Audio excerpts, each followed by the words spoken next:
Ang mga pagsubok na pinagdaanan ng pagsasama ni Chris Aquino at James Yap, babalikan at hihimayin, susuriin dito sa Star Talk Timeline.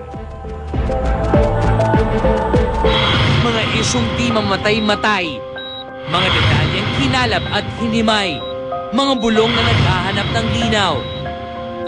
Star Talk Timeline.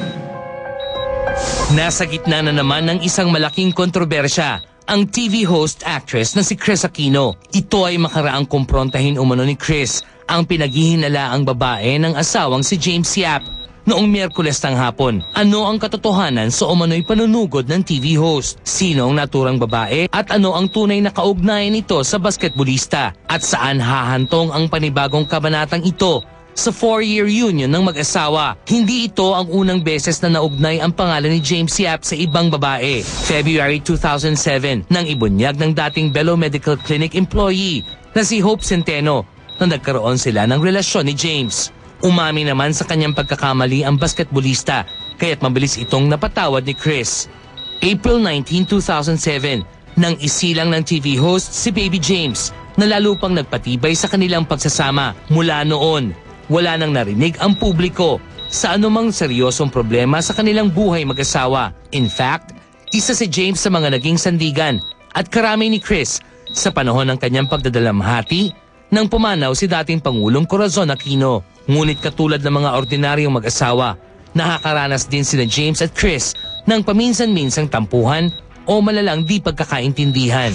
December 17, 2009, muling nagkaroon ng matinding away ang mag-asawa na nauwi sa paglalayas ni James. Ayon sa Star Talk host at entertainment editor na si Ricky Lo, dumiretso sa isang out-of-town PBA game sa Mindanao ang basketbolista. 7 araw na walang komunikasyon ang mag-asawa. December 24, 2009, bumalik sa kanilang bahay si James para sa Noche Buena kasama ang buong pamilya Aquino. As reported by Ricky Lo, nang gabing yon ay nagkaroon ito ng heart-to-heart talk sa magkakapatid na Noynoy at Bolsy at bilas nitong si Eldon Cruz. Inamin ni Chris na 3 bagay ang dahilan ng kanilang pinakahuling away. Una, ang kanyang matinding depresyon, sanhi ng pagpanaw ni former President Corazon Aquino. Pangalawa, ang kanyang heavy workload. At pangatlo, ang pagiging abala sa kampanya ng kapatid na si Noynoy. December 30, 2009, sinabi ni Chris kay Ricky Lo na balik na ulit ang sweetness nila ni James sa isa't isa after patching things up during a vacation in Bangkok, Thailand. For a while,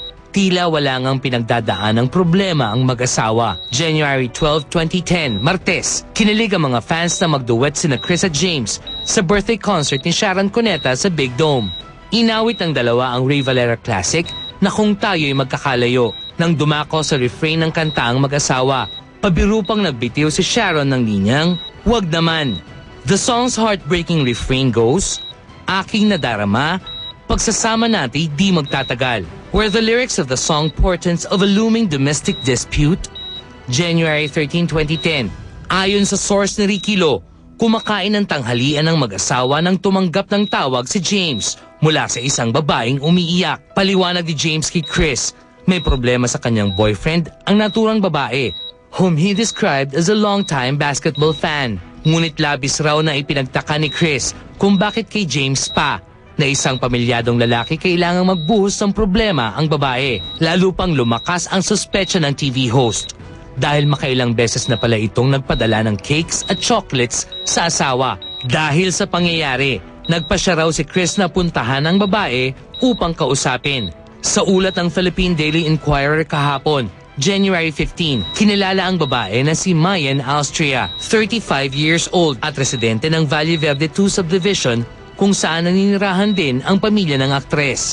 The Inquirer reported that Chris Aquino arrived at 4 p.m. and spent about 10 minutes outside the gate of the Austrias. At that time, may inaasikaso umanong mga bisita ang pamilya Austria sa kanilang living room, kabilang sa mga panauhin ng isang madre mula sa Spain at si Legazpi City Bishop Joel Bailon. Ayon pa sa source ng pahayagan, hinarap ni Mayen si Chris nang makita ito sa labas ng kanilang gate. Ngunit laking gulat raw nito nang magbitiw ng masasakit na salita ang aktres. When Mayen's mother Mina heard the commotion, lumabas rin ito ng bahay kung saan inabutan niyang umiiyak ang anak. Subalit maging ang matanda ay hindi raw nakaligtas sa galit ng aktres. According to an Inquirer source, Chris allegedly told Mrs. Austria, and we quote, "Anong klaseng nanay ka? Anong klase ang palaki mo sa anak mo?" Unquote. While Bishop Bailon did not witness the incident, he told the Inquirer that Mayen and Mina, friends of his for more than 2 decades now, were obviously distressed. Ngunit taliwas sa account ng Inquirer ang ipinadalang statement ni Chris Aquino kay Ricky Lo kahapon, January 15. In a text message sent to the StarTalk host, the TV host said, and we quote, "In my 25 years of being in the public eye, nobody can ever say that it is my nature na magmura o gumawa ng iskandalo. I didn't shout or create a commotion. The mother of the woman cited in the Inquirer article graciously came to their gate and we had a peaceful conversation. I simply made my discomfort known about her daughter's actuations towards my husband." Unquote. Samantala, nilinaw naman ng best friend ni Chris na si Boy Abunda na hindi girlfriend ni James si Mayen. Ayon sa TV host, isang masugid na fan lamang ito ng Cager. Boy added that even Mayen has told Chris that she and James were just friends. Nang tanungin kung bakit kailangang sumugod ni Chris sa bahay ni na Mayen, Boy said, and we quote, "She thought that if there was a problem, hindi na niya palalakihin pa. She would like to nip it in the bud." Unquote. Boy also revealed that the actress has been fighting hard for her marriage after almost calling it quits with James last month. Matapos lumabas ang mga balita tungkol sa umano'y panunugod ni Chris, nag-circulate din ang isang text message mula di umano kay Mayen Austria. Ayon sa text, and we quote, "To everyone, Chris Aquino passed by the house to make me sugod. She spoke to my mom, very mad, berating us saying, I always text and call James, that my mom didn't bring me up right, that we shouldn't be talking to married men. She said she's leaving James, and to know that I am the last straw and the reason for their breakup. My family has great respect for the Tiopacos, who are our family friend. Mrs. Tiopaco is Cory's youngest sister. My mom raised us right.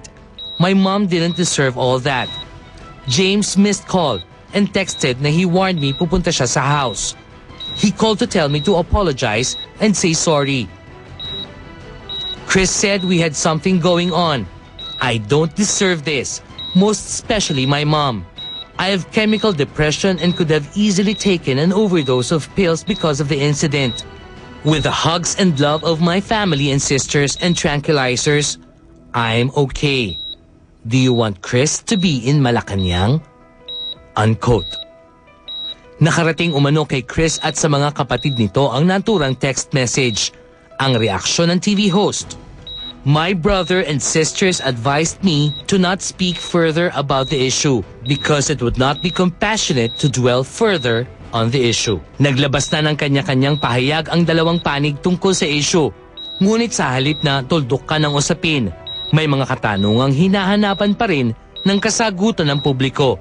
Una, si Mayen Austria ba ang pinagmulan ng text message na nakarating kay Chris at sa mga kapatid nito? Pangalawa, may katotohanan kaya ang sinabi ni Mayen na nagbanta raw si Chris na iiwan na niya si James dahil sa nangyari? Pangatlo, magkaroon kaya ng lakas ng loob si James na magsalita at ipahayag ang kanyang panig? Panghuli, saan hahantong ang panibagong pagsubok na ito sa pagsasama ng mag-asawa? Sa paghihiwalay o sa pagpapatawad?